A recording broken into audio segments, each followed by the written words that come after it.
5,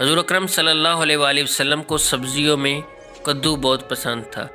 حضرت انس رضی اللہ تعالیٰ عنہ سے روایت ہے کہ آپ صلی اللہ علیہ وآلہ وسلم ایک دعوت میں جو کی روٹی اور کدو گوشت کا شوربہ پیش کیا گیا۔ میں نے حضور نبی کریم صلی اللہ علیہ وآلہ وسلم کو دیکھا کہ پیالے کے کناروں سے کدو تلاش فرما کر تناول فرما رہے ہیں۔ میں اس روز کے بعد ہمیشہ کدو کو پسند کرنے لگا۔ کدو ایک ایسی سبزی ہے جو ذائقے میں لذیذ اور تاثیر میں ذو ہضم، صحت بخش اور دماغی صلاحیتوں کو بڑھانے والا ہے۔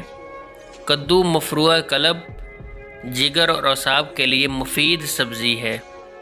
نمبر 6، جو کی روٹی۔ نبی کریم صلی اللہ علیہ وآلہ وسلم کی مرغوب غذاؤں میں جو بھی شامل ہے۔ حضرت محمد صلی اللہ علیہ وآلہ وسلم جو کی روٹی بہت پسند فرماتے تھے۔ حضور اکرم صلی اللہ علیہ وآلہ وسلم نے اپنی ساری زندگی میں کبھی بھی میدے کی روٹی تناول نہیں فرمائی۔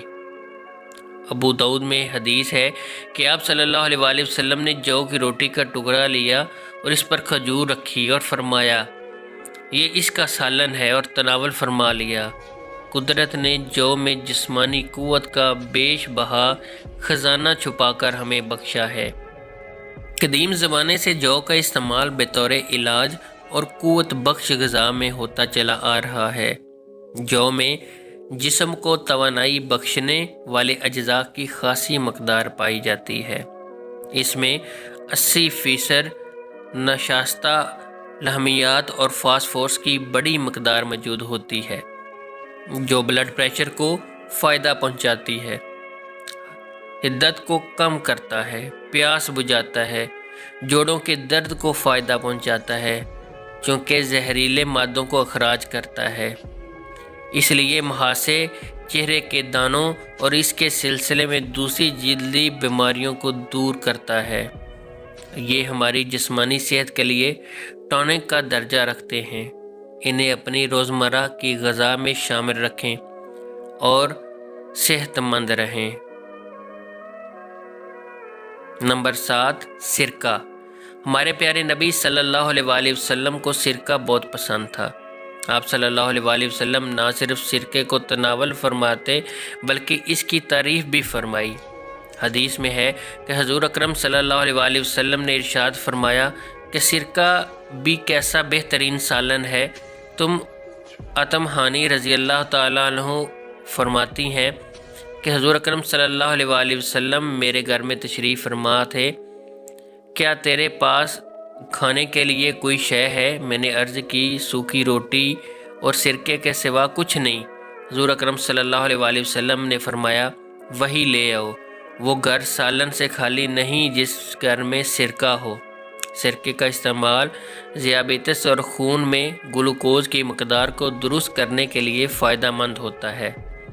سرکے کا استعمال کھانے میں اور اس احساس کو بڑھا دیتا ہے کہ اب بھوک نہیں، یعنی انسان کم کھاتا ہے، اور اس طرح نظام انہضام بہترین رہتا ہے۔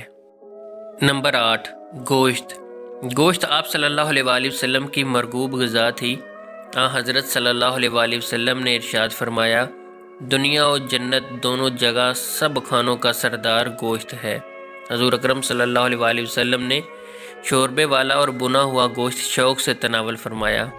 حضرت ابو ہریرہ رضی اللہ تعالیٰ عنہ فرماتے ہیں کہ حضور اکرم صلی اللہ علیہ وآلہ وسلم کی خدمت اقدس میں کہیں سے بکری کا گوشت آیا، اس میں سے دستی کا گوشت خدمت اقدس میں پیش کیا گیا۔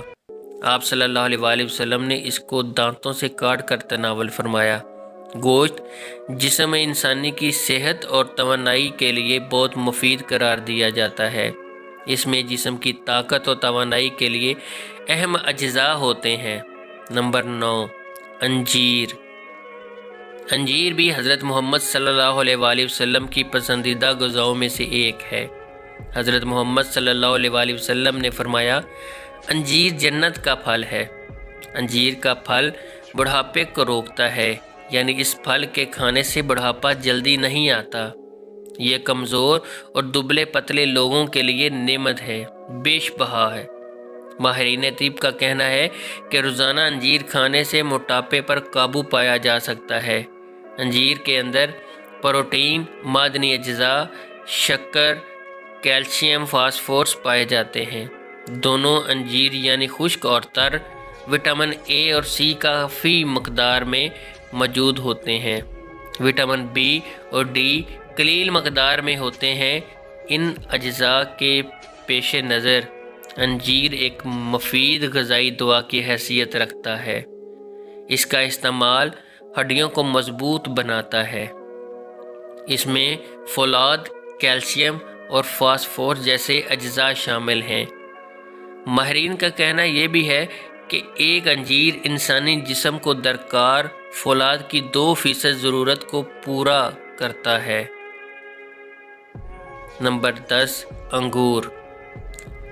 حضرت سیدنا عبداللہ ابن عباس رضی اللہ تعالیٰ عنہ فرماتے ہیں کہ میں نے نبی کریم صلی اللہ علیہ وآلہ وسلم کو انگور کے خوشے اس طرح تناول فرماتے ہوئے دیکھا ہے۔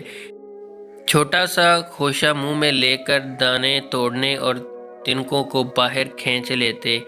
اللہ تعالیٰ کی نعمتوں میں سے ایک نعمت انگور ہے جو انتہائی لذیذ اور بے مثال قوت بخش پھل ہے۔ اسے صحت و توانائی اور فرحت و انبساط فراہم کرنے کے لحاظ سے ایک اچھوتا اور پرکشش پھل تصور کیا جاتا ہے۔ انگور carbohydrate, proteins, vitamin A, vitamin C, calcium اور آئرن پائے جاتے ہیں جو انسانی صحت کے لیے بہت مفید ہوتے ہیں۔ اسے ہر عمر کی خواتین کی توانائی کی ضروریات پوری کرتا ہے۔ یہ جسم میں تازہ اور مصفی خون پیدا کرنے کا سبب بنتا ہے۔ اس کے اندر بے پناہ غذائیت ہوتی ہے۔ اس کا رس نہ صرف معدے کی رطوبت کو مزید ہاضم بناتا ہے بلکہ نظام میں شامل ہو کر خون کو صحت مند بھی بناتا ہے۔ انگور کا رس آدھے سر کے درد اور معدے کی بیماریوں، تپدق یا قبض، کھانسی، جسم کی کمزوری، خون کی کمی اور دیگر امراض کے لیے بہت مفید ہے۔ اگر میری آج کی ویڈیو آپ کو پسند آئی تو پلیز اس ویڈیو کو لائک کریں اور چینل کو ضرور سبسکرائب کر لیجئے گا اور ساتھ لگے ہوئے بیل آئیکن کو پریس کر دیں۔ شکریہ۔ اللہ حافظ۔